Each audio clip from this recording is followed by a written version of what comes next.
اسمها از روی ساخت میشوند ساده، ساخته مرکب و ترکیبی. کلمه های ساده یا که اسم های ساده همون اسم های را می‌نامند که تنها از یک ریشه عبارت تن. مثال کلمه عقل چه است؟ اسم ساده. کلمه کتاب چگونه اسم است؟ اسم ساده. چرا اسم ساده است؟ چون که تنها از یک ریشه عبارت است.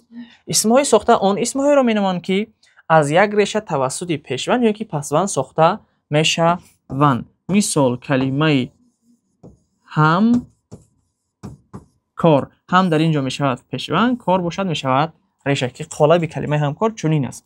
یا اینکه کار می شود ریشه، گر می شود پسوند. کلمه همکار و کلمه کارگر نیز از روی ساخت می باشند کلمه های ساخته. چرا کلمه ساخته هستند؟ چون که از یک ریشه توسط یا پیشوند یا که پسوند ساخته شده اند.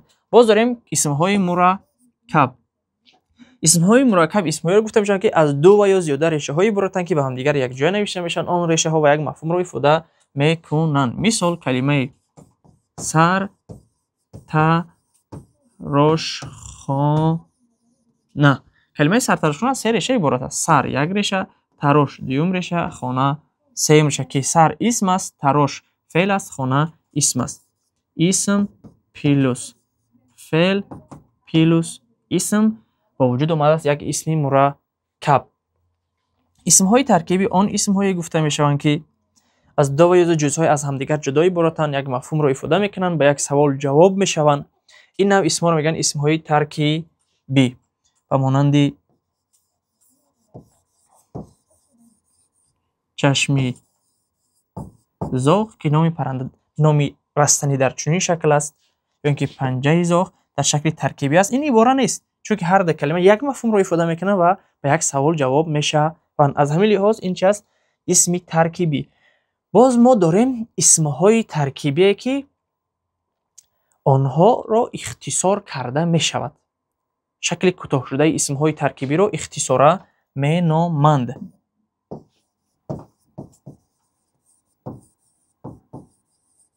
شکل کوتاه شده اسم های ترکیبی را اختصاره می نامند. مثال ولایت مختاری کوهستانی بدخشان و مکب وزارت کارهای داخله نفس نقطه فروشی سوزشواری. شکل کوتاه شده اسم های ترکیبی را اختصارا مینامند. ما داریم اسم های ترکیبی که آنها را اختصار کرده نمی شود، از این لحاظ که آنها اسم خاص نیستند. تنها و تنها اسم های خاصی ترکیبی را اختصار کرده می شود.